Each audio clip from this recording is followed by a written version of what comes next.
जी start करते हैं। 1.4 topic है जी, convergence, Cauchy sequences and completeness. जी कैलकुलस का भी मैं गाइड कर दूंगा, थोड़ा सा ये पढ़ के फिर कैलकुलस का भी हम देखते हैं।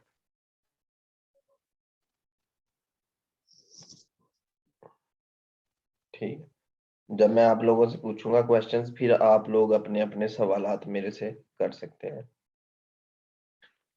अभी हम ये कर रहे हैं शुरू। अच्छा ये देखें, क्वेश्चन की कह रहा है we know that sequences of real numbers.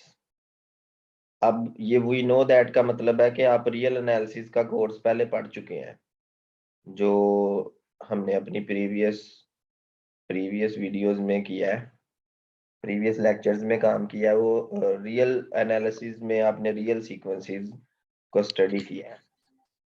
तो और ये सारा काम अगर देखा जाए तो ये मीट्रिक ऑन रियल पे हुआ है, आर पे। अब हम जा रहे हैं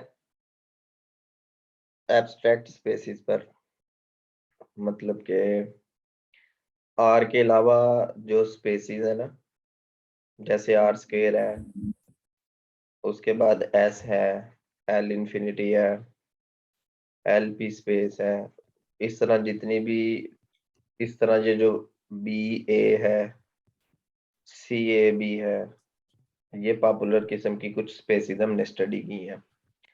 तो इस तरह की स्पेसिस में अब हमने ये कन्वर्जेंस और काशे और कंप्लीटनेस को स्टडी करना है। ठीक है, तो ये सारा काम अब हम करने जा रहे हैं। तो वो कह रहा है कि जो भी हम काम करेंगे ना वो होगा किसी भी आर्बिट्रेरी मीट्रिक स्पेस एक्स में। तो जो आर्बिट्रेरी मीट्रिक स्पेस एक्स है, क्योंकि ये सारी मीट्रिक स्पेसिस हैं, तो इनमें हम क्या करेंगे कि एक सीक्वेंस को, ये नोटेशन होगी सीक्वेंस की नोटेशन हो जाएगी और ये एलिमेंट्स हो जाएंगे, ये फर्स्ट एलिमेंट, ये सेकंड एलिमेंट, और ये चलता जाएगा। तो कन्वर्जेंस की डेफिनेशन अब हम कर रहे हैं जी मीट्रिक स्पेस में। पहले हमने पढ़ा था उसमें रियल एनालिसिस में, कंसेप्ट सेम है।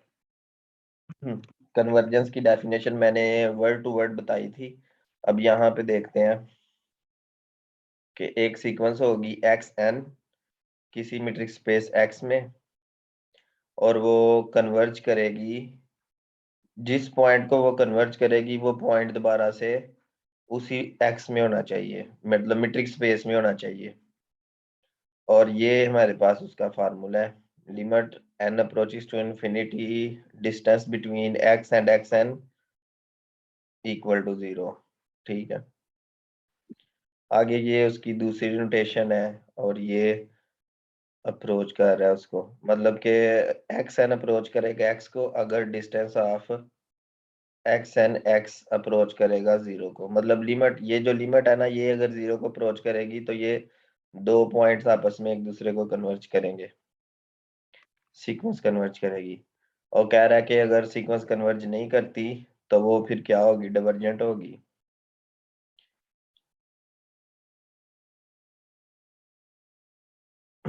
ये एप्सिलॉन डेल्टा डेफिनेशन की बात कर रहा है। एप्सिलॉन डेल्टा डेफिनेशन वही है जो हमने रियल एनालिसिस में पढ़ा था।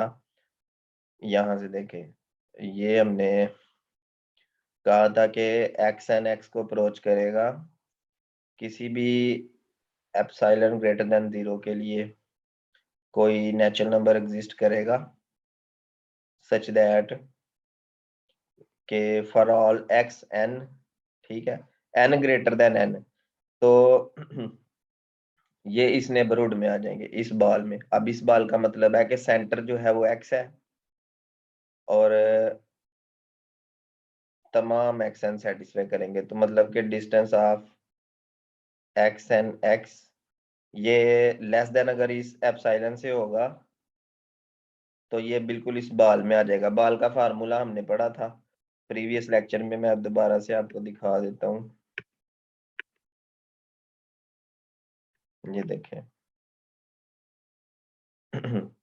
कि जो ये इसका सेंटर पॉइंट होता है और वो आ जाता है जी यहाँ पे या यहाँ पे, आप पहले दूसरी जगह पे जहां मर्जी लिख सकते हैं, और जो दूसरा पॉइंट होता है वो तमाम पॉइंट सेटिस्फाई कर रहे होते हैं इस डिस्टेंस को, और ये रेडियस होता है उस बॉल का। तो यहाँ पे भी जो डेफिनेशन है,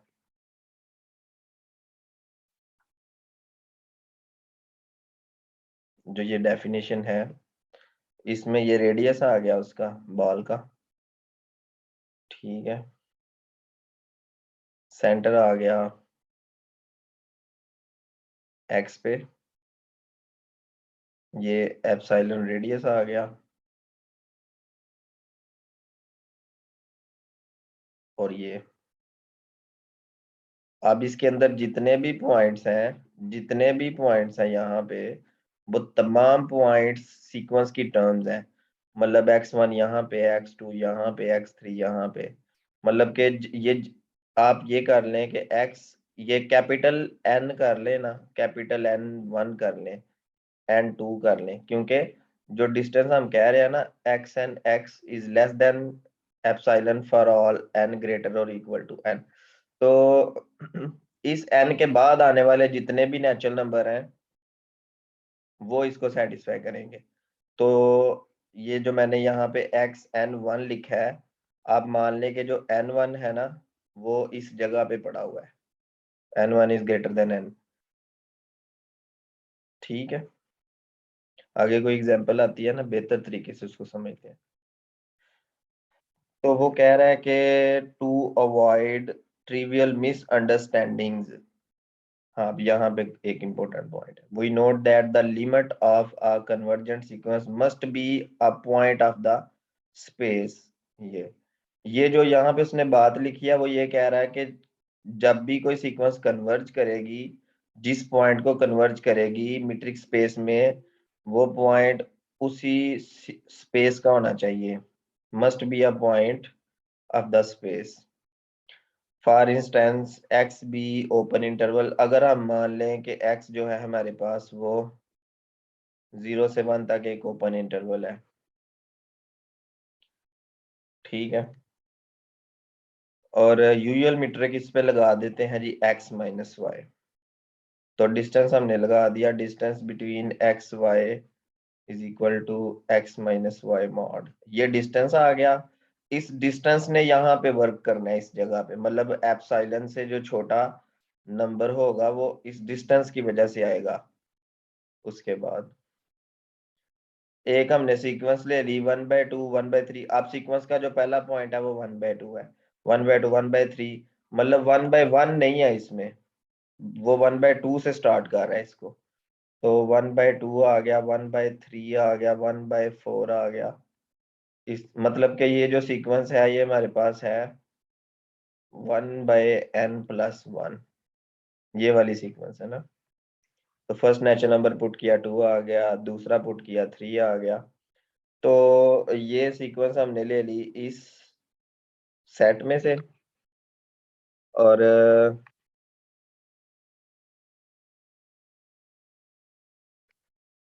अब जैसे ही हम इसकी लिमिट को चेक करेंगे इस फार्मूला की मदद से, तो आप ये देखें कि ये जो सीक्वेंस है, जब हम limit of n approaches to infinite करेंगे 1/n+1 में, तो ये अप्रोच कर जाएगा 0 को। अब क्योंकि ये 0 को अप्रोच कर रहा है और 0 एलिमेंट नहीं है इसका, 0 1 का,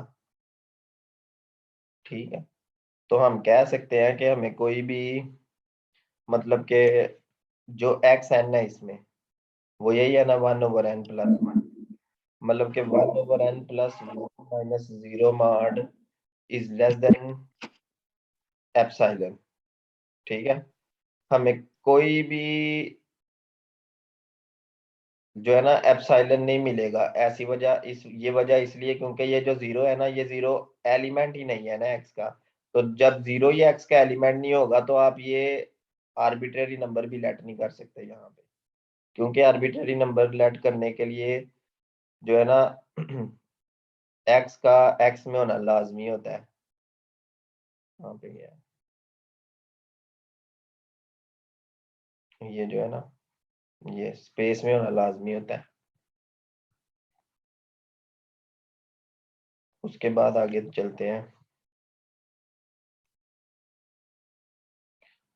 फिर वो कह रहा है कि let us first show that two similar properties of convergent sequences.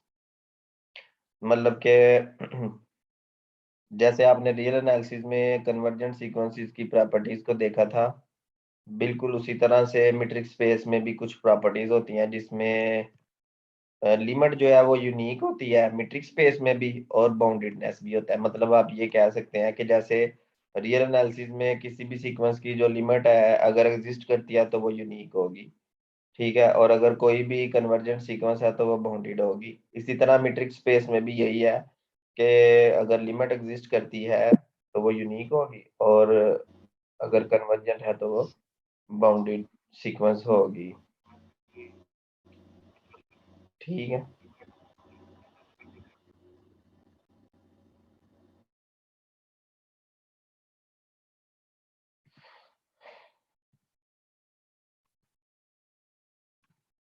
अब यहाँ पे देखें,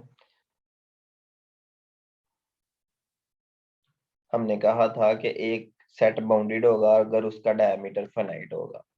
इसमें मीट्रिक स्पेस में आपको अगर नहीं याद तो दोबारा से सुन लें कि कोई भी सेट जो है वो बाउंडेड कब होगा, अगर उसका डायमीटर फाइनाइट होगा। डायमीटर का ये फार्मूला है, डायमीटर को हमने लास्ट लेक्चर में डिस्कस किया था। तो इसका जो भी आंसर आएगा वो फाइनाइट नंबर आना चाहिए, तो वो एक बाउंडेड सेट बनेगा। अब हम बात कर रहे हैं बाउंडेड सीक्वेंस की, ठीक है।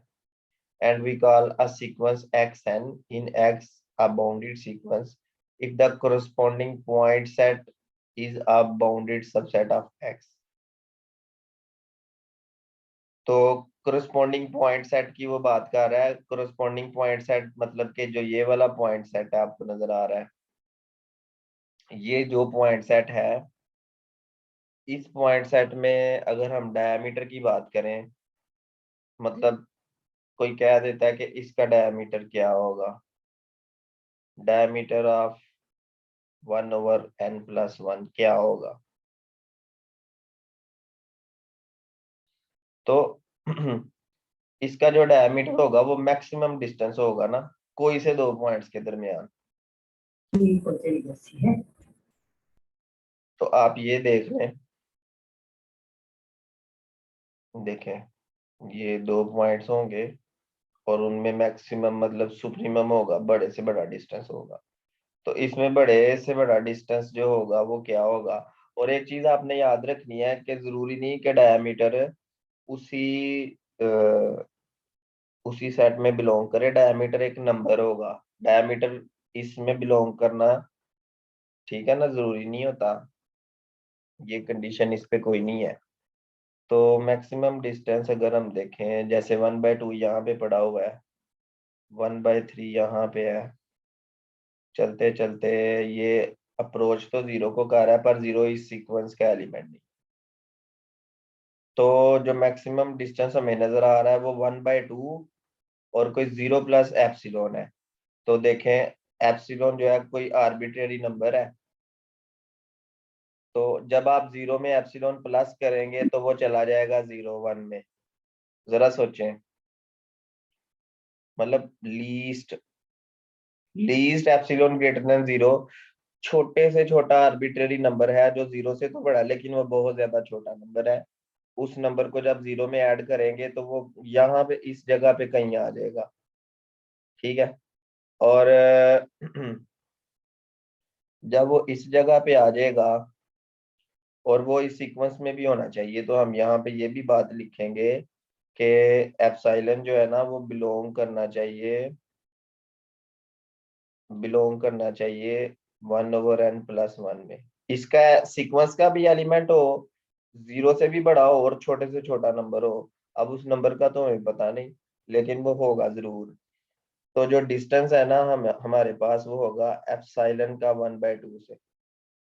तो इसका जो भी आंसर आएगा वो डायमीटर होगा, ठीक है, ये इस सीक्वेंस का। सही हो गया। तो फिर ये बाउंडेड सीक्वेंस बन जाएगी।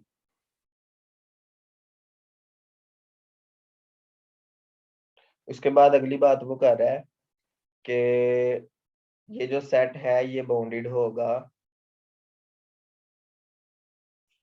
अगर ये सेट बाउंडेड होगा तो फिर क्या होगा कि उसका डायमीटर फाइनाइट होगा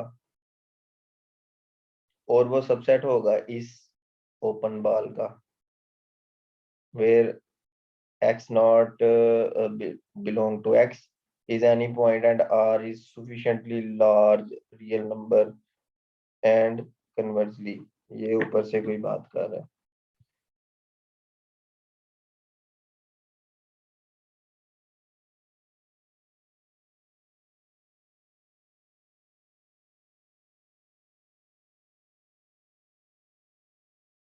एक और उसने बात की है कि अगर कोई भी सेट जो है वो किसी बाल के अंदर कंटेन कर जाए ना, जैसे हमारे पास एक्स नॉट यहाँ पे है जी, इसको सेंटर मान लें किसी भी आर रेडियस के बाल का। तो इसके अंदर आप देखें, ये हमें पता है कि आर जो है कोई रियल नंबर है और ये किसी बाल का रेडियस है। इसके अंदर आप कोई भी सेट ले ले, जैसे ये मैंने सेट एम ले लिया, तो ये ऑलरेडी बाउंडेड हो जाएगा क्योंकि आर जो है वो पहले किसी बड़े बाल का रेडियस है, तो आर रेडियस होने की वजह से इसके अंदर जो भी सेट आएगा वो बाउंडेड होगा। ये बात कर रहा है। आगे ये थ्योरम है, इसकी स्टेटमेंट आपने ध्यान में रखनी है कि कन्वर्जेंट सीक्वेंस बाउंडेड होगी और उसकी लिमिट यूनिक होगी। ये पहले पॉइंट में उसने दोनों बातें कर दी है। और यहाँ पे वो कंबाइन कर रहा है दो सीक्वेंसेस को। अगर एक्स एन एक सीक्वेंस एक्स को अप्रोच कर रही है, वाई एन एक सीक्वेंस वाई को अप्रोच कर रही है, तो ये जो सीक्वेंस है, सीक्वेंस के पॉइंट्स का जो डिस्टेंस है ना, वो लिमिट पॉइंट्स को अप्रोच करेगा। ये सेम रिजल्ट हमने रियल एनालिसिस में भी पढ़ा था। ठीक है, इस तरह के अब कुछ छोटे छोटे रिजल्ट्स आएंगे, वो अपने ध्यान में रखनी है। नेक्स्ट हमारे पास आ जाती है जी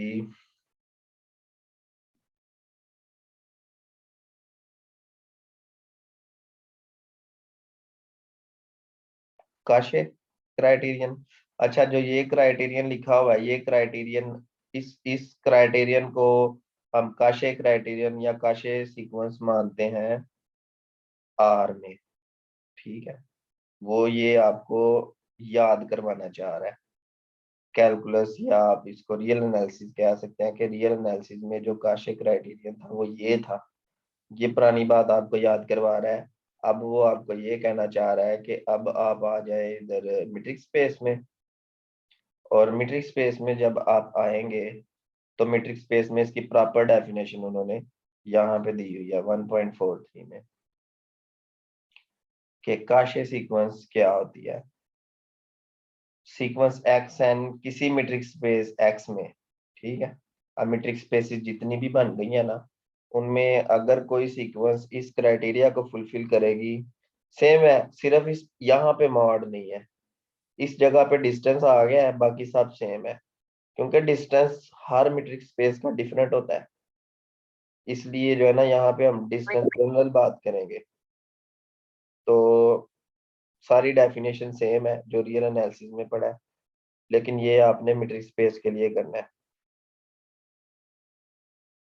तो ये काशे की डेफिनेशन आ गई। कंप्लीट क्या होता है, ये इंपॉर्टेंट डेफिनेशन है यहाँ से। The space x is said to be complete if every Cauchy sequence in x converges। तो मीट्रिक स्पेस में अगर 50 काशे सीक्वेंसेस बन रही है तो 50 की 50 कन्वर्ज कर, मतलब एवरी काशे सीक्वेंस, मतलब जितनी काशे सीक्वेंसेस हैं वो सारी कन्वर्ज करेंगी, तभी वो जो स्पेस होगी वो पूरी तरह कंप्लीट होगी। ठीक है, बहुत इंटरेस्टिंग ये बात है। अब देखें, पहले नंबर पे वो कह रहा है रियल लाइन, रियल लाइन मतलब आर। अब आपने ना करना ये है कि आपने नोटबुक किसी रजिस्टर पे किसी पेज पे लिख लेना है कि कौन कौन सी सीक्वेंस जो है ना वो कौन कौन सा सेट जो है वो कंप्लीट है, कौन कौन सी मीट्रिक स्पेस कंप्लीट है ना, ये आपने लिखना है। हाँ जी, ये टोपोलॉजी में भी होता है, टोपोलॉजी में हमने नहीं पढ़ा, ठीक है।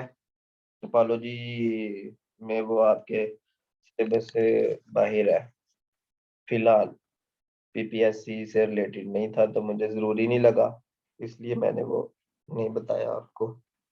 मीट्रिक स्पेस में जरूरी है, ये आप करेंगे। आर हो गया, उसके बाद सी हो गया। कम्प्लेक्स प्लेन को ना आप आर स्केयर भी कह सकते हैं, क्योंकि जो सी होता है ना वो इक्विवेलेंट होता है आर स्केयर के, एक दूसरे के वन टू वन कोरेस्पोंडेंस बनाते हैं ये दोनों स्पेस। तो रियल लाइन और कम्प्लेक्स प्लेन, ठीक है, ये कंप्लीट होते हैं। उसके बाद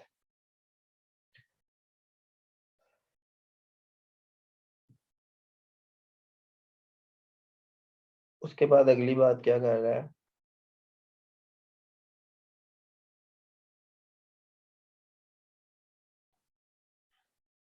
देखें, ये इंपॉर्टेंट पॉइंट है एमसीक्यूज के लिए। अगर आप लोग इसको रीड कर सकें तो बाद में करिएगा, मैं अभी बता देता हूँ। कह रहा है for the time being let us mention a few simple incomplete spaces. अब वो कह रहा है कि कुछ सादा इनकम्प्लीट स्पेसिस के बारे में हम बताते हैं। पहले नंबर पे वो कह रहा है omission of a point A from the real line yields the incomplete space. देखें, आर खुद कंप्लीट है, आर में से एक नंबर माइनस कर दें, जैसे ये पूरी रियल लाइन है, यहां से सिर्फ एक नंबर छोड़ा है, ये जो यहां से कोई नंबर आपने स्किप कर दिया ना, उस नंबर को स्किप करने के बाद जो ये सेट बनेगा, ये जो मीट्रिक स्पेस बनेगी, ये इनकम्प्लीट होगा। अगली बात, more drastically by the omission of all irrational numbers, we have the rational line q which is incomplete। मतलब कि q जो है वो इनकम्प्लीट है। an open interval a b with the metric induced from r। तो r, देखें, उसका ये कहने का मतलब है कि आर के ऊपर जितनी भी आप मैट्रिक्स बना बना चुके हैं, ठीक है, मैं आपको याद करवा दूं कि वो ये कहना क्या चाह रहा है। एक सेकंड, किधर चला गया, यहाँ से ही बात हम शुरू करते हैं, आप एक मिनट रुकें, बुक ओपन कर लूं, फिर आपको बताता हूँ।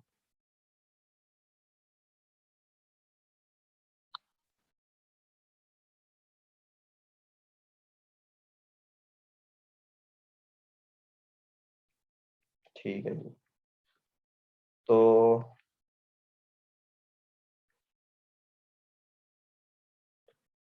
एक तो ये देखें जी, ये सेट आर है, ये एक मीट्रिक है हमारे पास आर के ऊपर, ठीक है ना, ये वन हो गया। इसी, अब क्यू हम ले लेते हैं ना, सॉरी क्यू नहीं, कोई ए बी इंटरवल ले लेते हैं, ओपन इंटरवल ले लिया सबसेट आर का, आर के ऊपर ये मीट्रिक लगी हुई है, इसी मीट्रिक को इस ए बी इंटरवल पे भी लगा दिया जाए। तो अगला ये क्वेश्चन है कि जो मीट्रिक स्पेस बनेगी, क्या वो मीट्रिक स्पेस कंप्लीट होगी या नहीं, ठीक है। तो इसका आंसर है जी के आर से जो इंड्यूस हो के मीट्रिक हमारे पास इस छोटे सेट पे लगती है, वो इनकम्प्लीट होगी। ये तो अभी मैंने आपको एक बताई है ना, और भी मजीद हम देख लेते हैं, किधर गया, क्या आर के ऊपर और भी मीट्रिक उसने बनाई हुई है।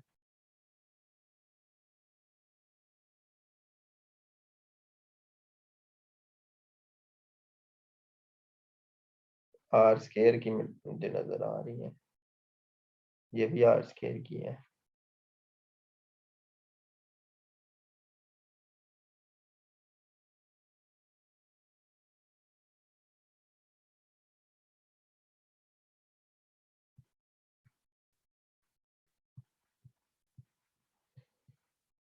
चले, तो कहने का ये मकसद है कि ए बी इंटरवल ओपन पे जो भी मीट्रिक लगाई जाएगी वो इनकम्प्लीट बनेगी। आगे चलते हैं। ये कौन सी बुक है? ये बुक मैंने ग्रुप में सेंड की हुई है, आपको मिल जाएगी। दोबारा मांगेंगे दोबारा मिल जाएगी। ठीक है, ये बहुत अच्छी बुक है, बुक मैं सेंड कर दूंगा। ठीक है। It is clear from the definition that in an arbitrary metric space, condition 1 may no longer be sufficient for convergence। तो कंडीशन 1 कौन सी है? ये कंडीशन। ठीक है, आगे ये थोड़ा सा उसने ये मेकअप लगाया हुआ है इसको, सीक्वेंसेस को, आप इसको रीड आउट करके देखिएगा। ठीक है, ये आप इसको पढ़िएगा, ये मेरा मशवरा है आपके लिए, आपको काफी इंफॉर्मेशन मिलेगी। तो अब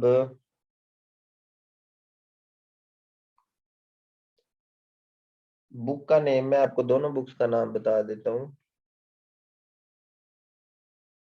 ये जी पहली बुक है जी क्रेजी इंट्रोडक्टरी फंक्शनल एनालिसिस, और जो ये तो बहुत ही अच्छी बुक है ना, बेसिक बेसिक बुक है। ये मैट्रिक स्पेसिस है, विक्टर ब्रियांट। ठीक है, बुक सेंड भी कर दूंगा आपको, नेट से भी मिल जाएगी। इसमें उसने बहुत डिटेल से काम किया हुआ। अच्छा, तो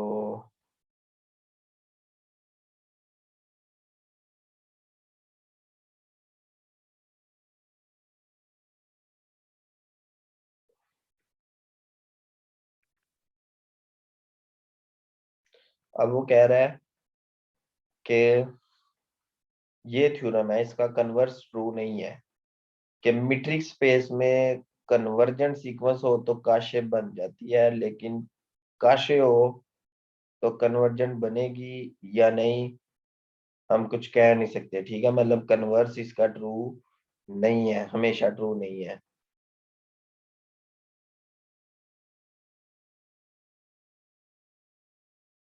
ठीक है,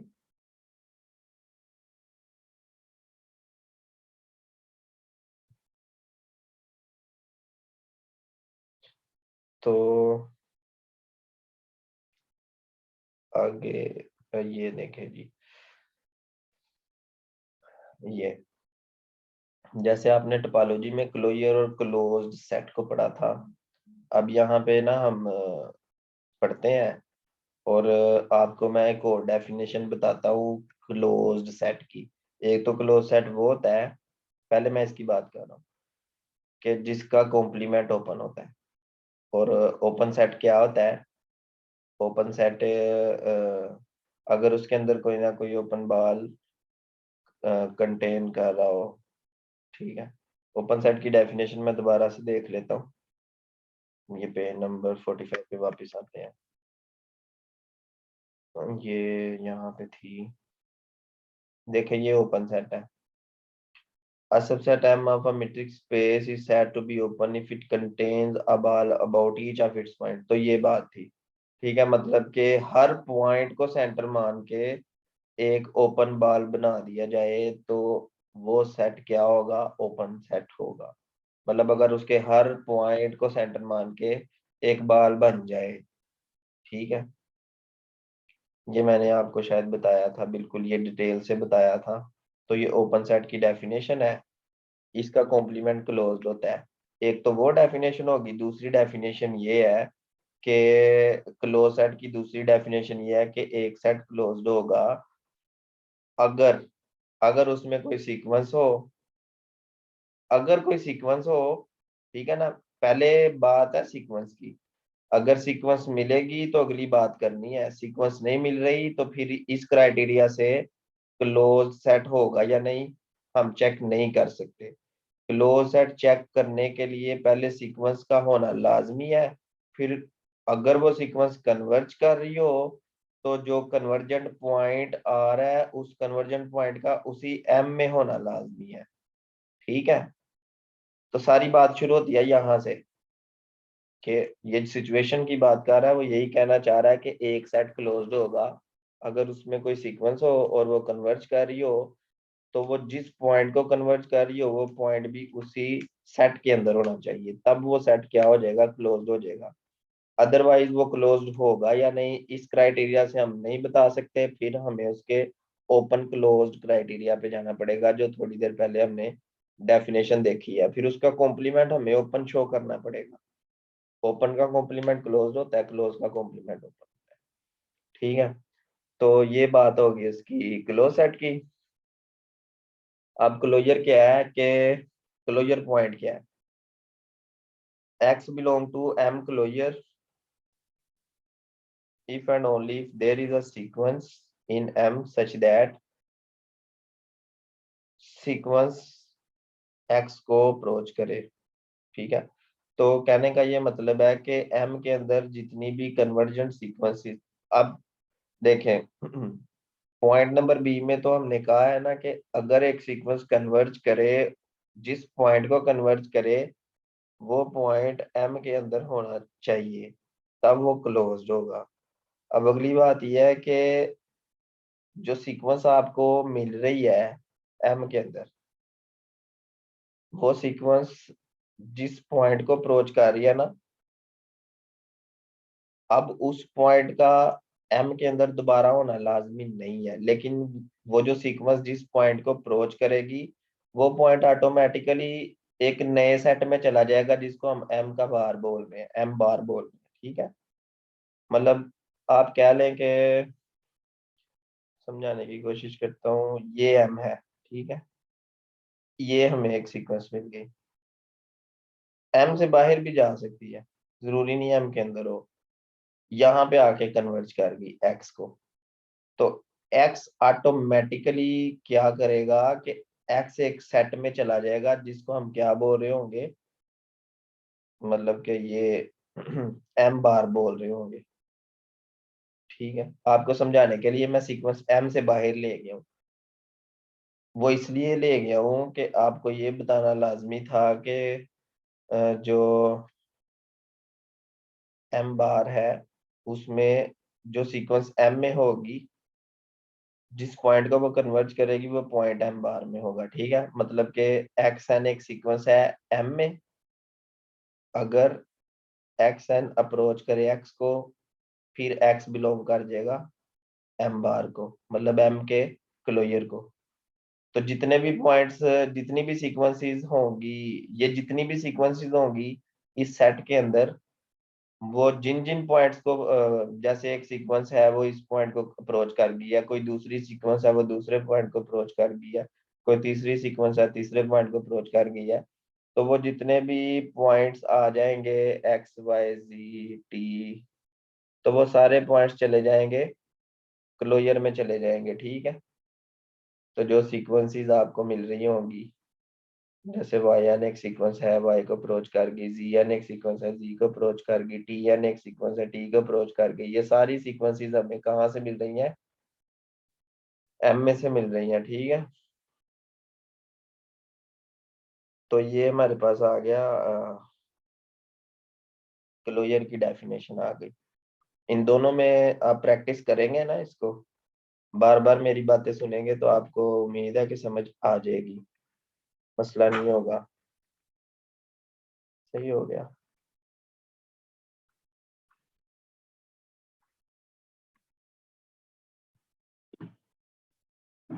अभी एक क्राइटेरिया है, ये ना मुझे शक है कि आपको मल्टीपल चॉइस बन के ना आ जाए पेपर में, ये इम्पोर्टेंट।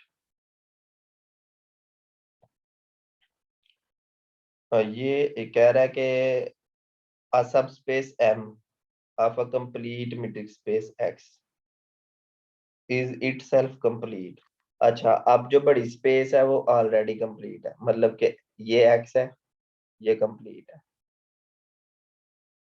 ठीक है, ये इसका सबसेट एम है, हम इसकी बात कर रहे हैं। ये जो बाहर वाली बात है ना, ये पहले ही कंप्लीट है। हम बात कर रहे हैं एम की, कि एम कब कंप्लीट होगा। तो जो सब स्पेस है वो कंप्लीट तब होगी अगर वो क्लोज्ड होगी एक्स में। ठीक है, तो मैं आपसे कहता हूँ कि एक सब स्पेस है, वो क्लोज्ड है एक्स में, मतलब वो एक्स का क्लोज्ड सबसेट है